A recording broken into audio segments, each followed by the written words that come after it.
RRB Bhopal 1992 का question है। Annelida group में मुख्यतः कौन कौन जंतु आते हैं? तो उसमें जोंक और केचुआ आ जाता है। जोंक और केचुआ आ जाता है। Next question, yes, arthropoda group में मुख्यतः कौन कौन जंतु आते हैं? तो आर्थ्रोपोडा में कौन कौन से आते हैं मुख्य जंतु? तेलचट्टा, मच्छर और खटमल और मक्खी, ये सब आ जाते हैं आर्थ्रोपोडा ग्रुप में। तेलचट्टा, मच्छर, खटमल और मक्खी। मोलस्का ग्रुप के अंतर्गत मुख्यतः कौन कौन से जंतु या कीट आते हैं? मोलस्का ग्रुप के अंतर्गत मुख्यतः घोंघा और सीपी आते हैं। घोंघा और सीपी। इकाइनोडर्मेटा संघ के अंतर्गत मुख्यतः कौन कौन से जंतु आते हैं? तो इसके अंतर्गत तारा मछली और ब्रिटिल स्टार आते हैं। मनुष्य का पाचन क्रिया का प्रारंभ कहाँ से होता है? मनुष्य का पाचन क्रिया का प्रारंभ कहाँ से होता है? तो मुख से। कहाँ से? मुख से। सिराओं द्वारा कौन सा रक्त प्रवाहित होता है? तो सिराओं द्वारा कौन सा रक्त प्रवाहित होता है? तो अशुद्ध, इम्प्योर ब्लड यहाँ पे प्रवाहित होता है। किसके द्वारा? सिराओं के द्वारा। धमनी द्वारा कौन सा रक्त प्रवाहित होता है? तो सिराओं और धमनी से पूछा ही जाता है, तो सिराओं द्वारा हमेशा याद रखना है अशुद्ध रक्त प्रवाहित होता है, जबकि धमनी द्वारा जो रक्त प्रवाहित होगा वह शुद्ध रक्त प्रवाहित होगा, यानी प्योर ब्लड वहाँ पे यस प्रवाहित होगा। कौन सा विटामिन जल में घुलनशील है? तो जल में विटामिन घुलनशील कौन कौन है? तो बी और सी है, और बाकी वसा में घुलनशील ए, डी, ई, के। ठीक है, और जल में घुलनशील विटामिन बी और विटामिन सी। सोडियम का कार्य क्या है? यह रक्त दाब नियंत्रित करने में सहायक है। कौन? सोडियम।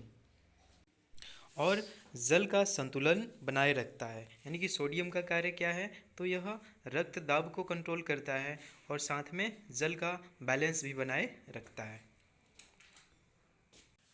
हम लोग देखते हैं आरआरबी चेन्नई 1992 में पूछे गए क्वेश्चंस। पोटेशियम का कार्य क्या है? पोटेशियम का कार्य है, यह हृदय की धड़कन एवं नाड़ी संस्थान के कार्यों को क्या करती है? संचालन करने का काम पोटेशियम करता है। ग्लूकोज बिना ऑक्सीजन की उपस्थिति में मांसपेशियों में प्रतिक्रिया कर क्या बनाता है? तो ग्लूकोज के साथ अगर ऑक्सीजन नहीं होगा तो मांसपेशियों के साथ रिएक्शन करके क्या बना देगा? तो बना देगा लैक्टिक एसिड, यानी कि लैक्टिक अम्ल। ग्लूकोज बिना ऑक्सीजन की उपस्थिति में बैक्टीरिया या ईस्ट से प्रतिक्रिया कर क्या बनाता है? तो क्या बनाता है? Ethyl alcohol. तो बिना ऑक्सीजन की उपस्थिति में किससे रिएक्शन कर रहा है? बैक्टीरिया या ईस्ट से। यहाँ पे किससे कर रहा था? तो मांसपेशियों से कर रहा था, तो लैक्टिक अम्ल बना रहा था। और यहाँ पे ग्लूकोज बिना ऑक्सीजन की उपस्थिति में बैक्टीरिया या ईस्ट से रिएक्शन करके क्या बना रहा है? तो यहाँ पे इथाइल एल्कोहल बना रहा है। ऑक्सीजन की उपस्थिति में, अब वहाँ पे ऑक्सीजन की अनुपस्थिति थी, यहाँ पे ऑक्सीजन की उपस्थिति है। ऑक्सीजन की उपस्थिति में ग्लूकोज की क्रिया होती है, तो ग्लूकोज की रिएक्शन किससे होती है और क्या बनता है? तो कार्बन डाइऑक्साइड और जल का निर्माण होता है। तो ऑक्सीजन की उपस्थिति में ग्लूकोज का अगर रिएक्शन होता है किसके साथ? ग्लूकोज के साथ ऑक्सीजन का, तो क्या बनेगा? CO2 और H2O बन जाता है। एनीलिडा में उत्सर्जन उसके किस उत्सर्जी अंग द्वारा होता है? तो नेफ्रीडिया। एनीलिडा में उत्सर्जन उसके किस उत्सर्जी अंग द्वारा होता है? तो नेफ्रीडिया। यूरिन का पीएच मान कितना होगा? तो 6 होगा। यूरिन का पीएच मान 6 होगा। बहिःस्रावी एवं अंतरिःस्रावी दोनों प्रकार किस ग्रंथि में होती हैं? तो बहिःस्रावी एवं अंतःस्रावी दोनों प्रकार की ग्रंथि किस में होती हैं? तो आपका हो जाएगा किस में?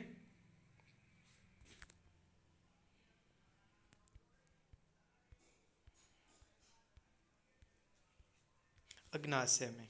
अग्नाशय में। पीयूष ग्रंथि या प्यूटरी ग्रंथि को किस अन्य नाम से जाना जाता है? तो पीयूष ग्रंथि या प्यूटरी ग्रंथि को मास्टर ग्रंथि के नाम से भी जानते हैं।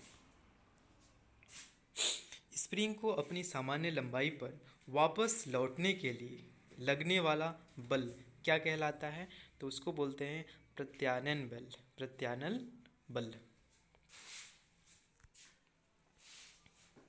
अगला है पौधों के लिए सबसे अच्छा उर्वरक कौन सा है। तो पौधों के लिए सबसे अच्छा उर्वरक कंपोस्ट है। पेट्रोलियम किस प्रकार की चट्टानों में पाया जाता है। पेट्रोलियम किस प्रकार की चट्टानों में पाया जाता है। तो अवसादी, अवसादी चट्टानों में पेट्रोलियम पाया जाता है।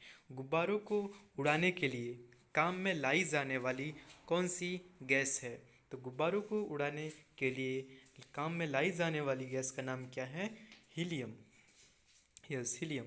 डीडीटी का उपयोग किस रूप में किया जाता है। तो डीडीटी का उपयोग किस रूप में करते हैं, कीटनाशी के रूप में। कीटनाशी के रूप में हम लोग डीडीटी का उपयोग कर लेते हैं। इथेनॉल के अत्यधिक सेवन से कौन सा अंग प्रभावित होता है। तो इथेनॉल का अगर अत्यधिक आप सेवन करते हैं तो उससे कौन सा अंग प्रभावित होगा। तो हो जाता है लीवर, यकृत क्या हो जाता है, प्रभावित हो जाता है। सभी अम्लों में अनिवार्य रूप से पाए जाने वाला पदार्थ क्या है। तो यह है हाइड्रोजन। आग लगने तथा फैलने की सबसे कम संभावना किस वस्त्र से होती है। आग लगने तथा फैलने की सबसे कम संभावना किस वस्त्र से होती है। तो होती है सूती वस्त्र से, यानी कि सूती वस्त्र अगर है तो उससे आग लगने और आग फैलने की संभावना क्या होगी, सबसे कम होगी। लोहा का सबसे महत्वपूर्ण स्रोत कौन सा है। तो लोहा का सबसे महत्वपूर्ण सोर्स क्या है, हरी सब्जियां।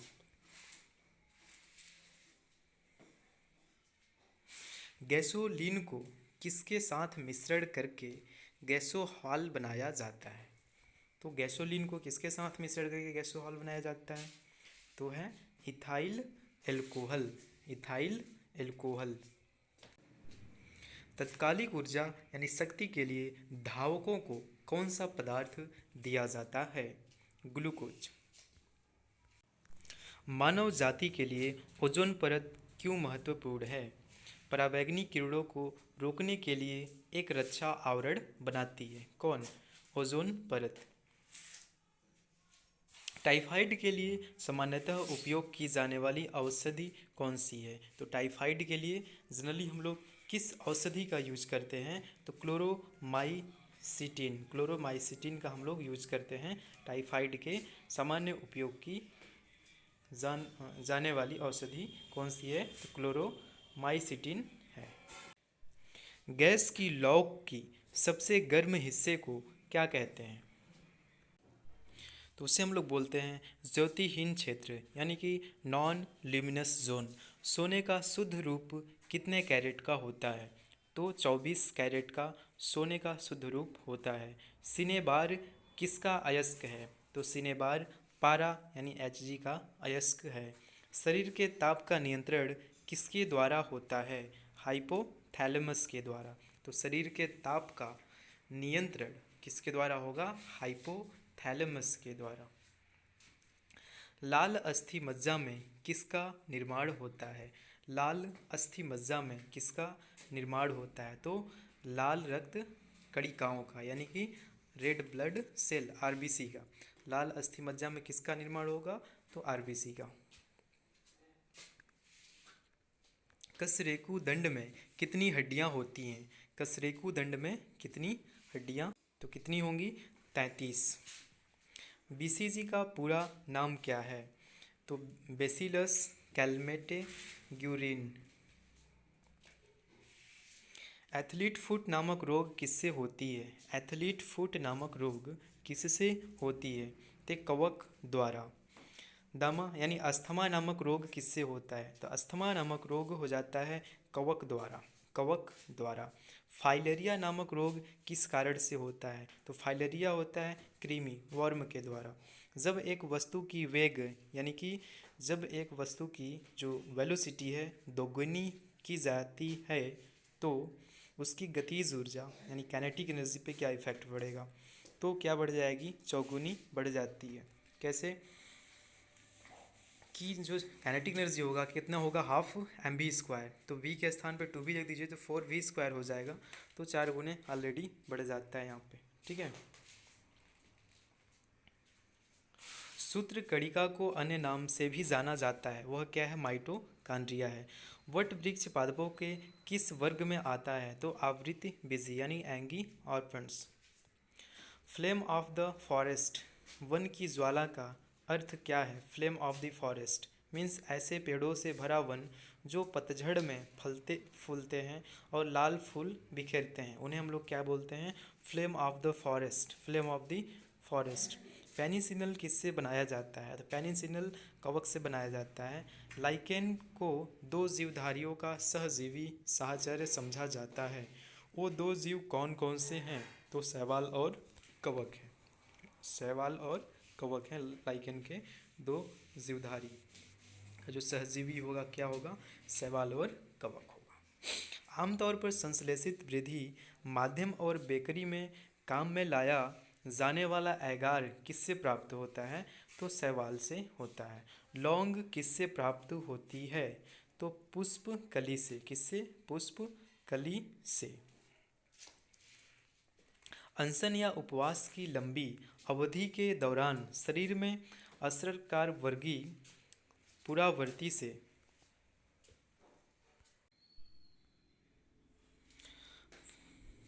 पाछा शर्करा यानी कि ग्लूकोज या मधुजन यानी कि ग्लाइकोजन बनने की विधि का नाम क्या है, तो उसको बोलते हैं ग्लूकोन वजनन, ग्लूकोन वजनन। सभी जीवधारियों में पाए जाने वाला कौन सा यौगिक है जिसमें भरपूर मात्रा में फास्फोरस पाया जाता है। क्वेश्चन क्या है कि सभी जीवधारियों में पाए जाने वाला कौन सा यौगिक है जिसमें भरपूर मात्रा में क्या पाया जाता है, फास्फोरस पाया जाता है। तो क्या होगा इसका, न्यूक्लियक अम्ल होगा। भारत में केंद्रीय धान अनुसंधान केंद्र कहाँ स्थित है, तो भारत में केंद्रीय धान अनुसंधान केंद्र कहाँ पे है, तो कटक उड़ीसा में है, कटक उड़ीसा। किस वैज्ञानिक को प्रकाश संश्लेषण पर कार्य करने के लिए नोबेल पुरस्कार मिला है, वो कौन है, Melvin Calvin, Melvin Calvin, Melvin kelvin.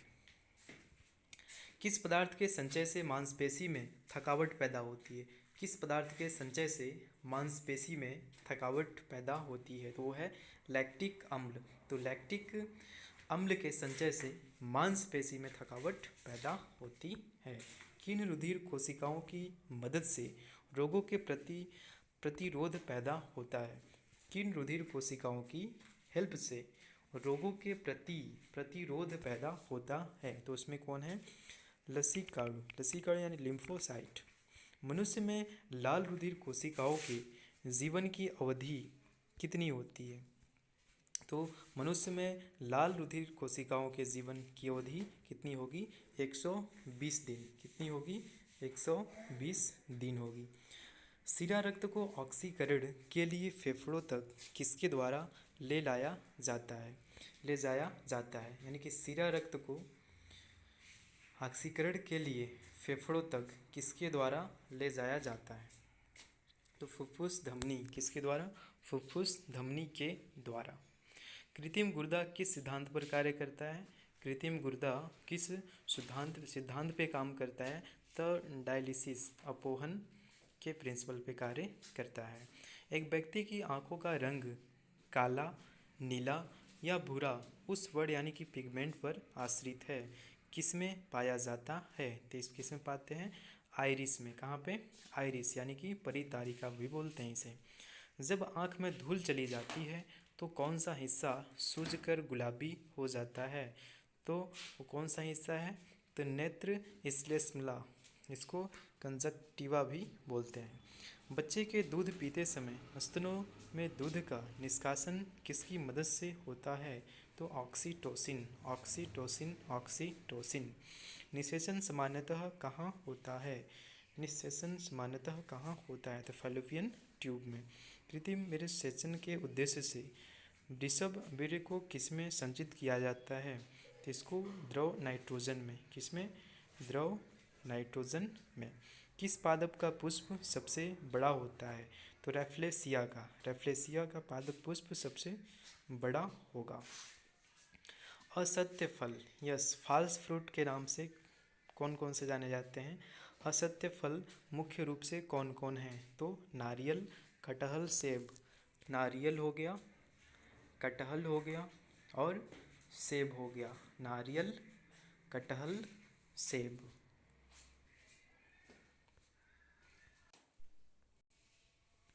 किसी वृक्ष की आयु कैसे पता चलती है? तो जो उन वलियों को गिनकर, यानी रिंग्स को काउंट करके। जल संवर्धन यानी कि हाइड्रोपोनिक्स क्या है? बिना मिट्टी के पादप उगाना। यस, हाइड्रोपोनिक्स आता है जिसमें हम लोग क्या करते हैं, प्लांट्स को बिना सॉइल्स के हम लोग क्या करते हैं, ग्रो कराते हैं। तो है आपका हाइड्रोपोनिक्स। यस। किस वैज्ञानिक को आनुवंशिकी का पिता कहा जाता है? तो इनको ग्रेंगर मेंडल को कहते हैं। ग्रेंगर मेंडल को हम लोग क्या बोलते हैं? आनुवंशिकी का पिता कहा जाता है। किसी बच्चे का लिंग निर्धारण किससे होता है? तो पिता के गुणसूत्रों से। ठीक है। मनुष्यों में गुणसूत्रों की संख्या कितनी होती है? तो 46।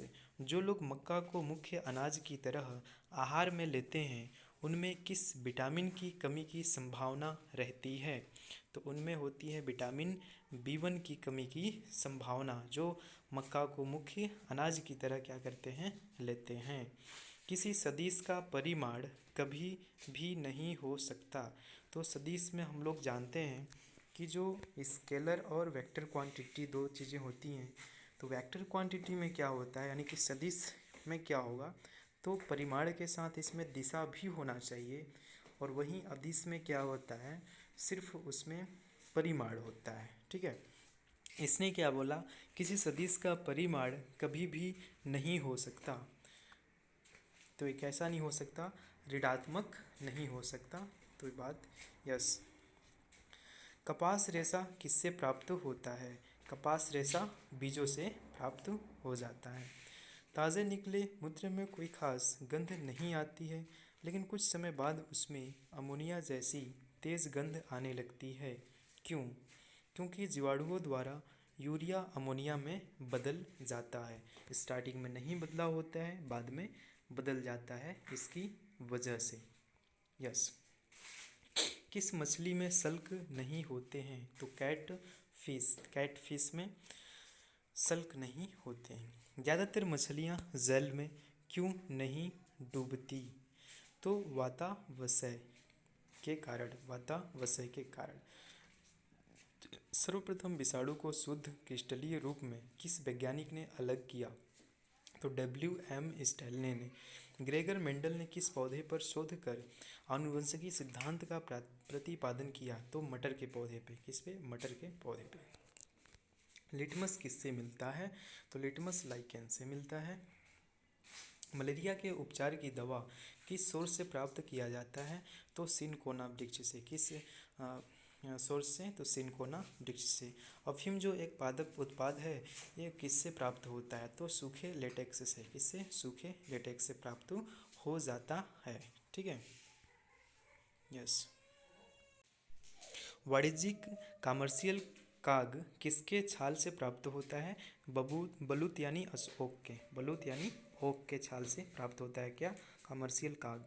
पश्मीना ऊन बकरी के किस नस्ल से प्राप्त होती है? पश्मीना ऊन बकरी के किस नस्ल से प्राप्त होती है? तो चेंगथंगी।